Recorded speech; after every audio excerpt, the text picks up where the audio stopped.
Twist your waist plus this part. What I just showed you doesn't use the forearm. Going in this direction is wrong. It should go in this direction. This move will help you. In the end, there should be a whipping sensation when hitting the shot.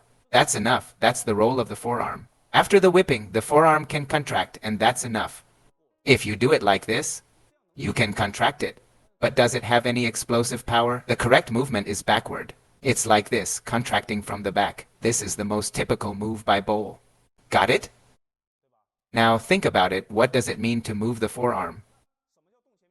Follow Coach Sun. When you clap, you're using your forearm. But using the forearm in table tennis is different from what you imagine. You do it like this? But are you sure you want to clap like that? Does clapping like that have any explosive power? Isn't this the way you actually clap? Understand? Now look at your arm. It's actually spreading outward. But it can only spread to here, not over here. Only when it spreads backward can you really use the forearm.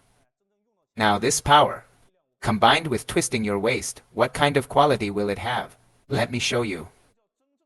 Look, my forearm goes backward, not outward. So I loop the ball like this, right?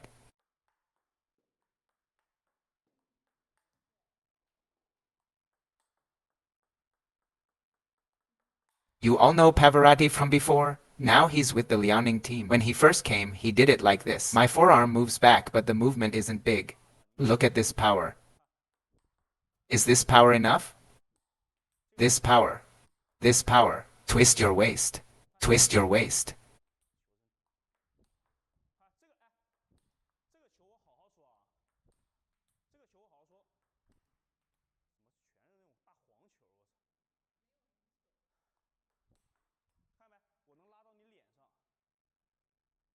Understand, friends?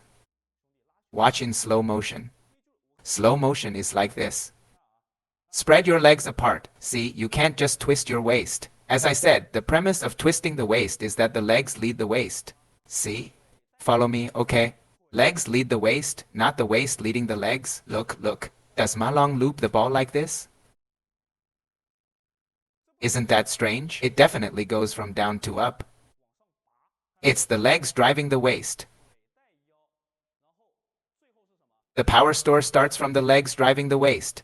The same goes for releasing the power. The legs drive the waist to release. You see, my hand didn't move the whole time, right? The legs drive the waist drives the hand. And the ball is right here. You see, when I turn my legs and waist, that at this point, as my legs and waist rotate, the ball is here. I have plenty of distance. Isn't that enough room to hit the ball? My legs drive the waist. Legs drive the waist drives the hand drives the forearm. By hand, I mean the forearm. Didn't the forearm retract? Now that's enough power. At this point, you can increase the difficulty for me however you want. Let's do it again in slow motion. Legs drive the waist generates power, then recovery. How to recover? Use your waist and abdomen to pull back. Isn't it simple? Waist, abdomen, and then the right leg. That's the move. Now look at this moment. Isn't my hand really at my hip? It is, so it's just a visual illusion. Did my hand move? It didn't move, right? This definitely isn't the first time I've mentioned this. But we can go over it again, okay? This is a very important technical detail. And it's also a common issue many people face. Because when I was young, I wasn't that skilled either. I had to learn by watching TV. I watched Wang Liqin and other world champions to learn. At that point, you'll notice, Wang Liqin has a larger arm movement. But I'll tell you this, if his movement was as big as it looks, he wouldn't be able to recover so fast. He couldn't have become an Olympic champion. Now you can slow down and observe my movement. Legs drive the waist drives the hand. My hand didn't move. Legs drive the waist and hand. When the ball bounces here, it's in this position.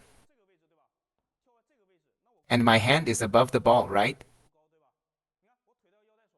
But when the ball comes, I press down with the paddle to loop the ball. But if you only rotate your waist, or if you don't rotate your waist and only pull back with your arm, at this point you'll loop around the ball. But if I use my legs to lead the waist and the waist to lead the hand, Then you will see. Visually, it seems that the hand is coming from the hip. Do you understand? Have I explained it thoroughly? It's just that I happen to be demonstrating this, and I happen to know how to do this. And I happen to be able to explain it. I think you should believe me. Because you're learning this for free. You're truly benefiting, you know? You don't need to keep wondering. Why does Fan Dong? Why does Liang Jinkin loop with such a big backswing motion? And the thing is, the stronger the muscles. Like now, my shoulders are much broader than when I retired. So from a visual perspective, it's easier to seem like the motion is bigger. Because we have larger muscles, you see? So if you look at Lin Yunju's movement, his looping motion doesn't seem as large. Because he's thinner. But I can tell you this. Fan Dong and Lin Yunju, their core movements are exactly the same. Because they're made in China, made in Guangzhou. You know everybody, right? Whether you rotate your wrist outward or not, either way is fine. If the ball comes at a tough angle, you need to loop with a bit of a hook. You need to wrap around the ball to loop it. If you have time, you can rotate outward and whip the ball. That's a more advanced technique. Regarding body movement, as I said earlier, why does looping involve the hip? When the hips are pushed back, you'll naturally... Your legs won't squat too low. So when your legs store energy and push, where it goes is where it goes. But if your hips don't push back, and you just squat, then your movements, your waist will swing excessively. By joining my membership, you can watch more than 10 videos in advance and access 30 professional tutorial videos by Fangbo. These videos cover everything from beginner basics to advanced techniques. Because it's possible for him to push it to your forehand area, ensuring you'll find the skills you need. The cost ranges from $1 to $3, depending on your region. Thank you all for your support.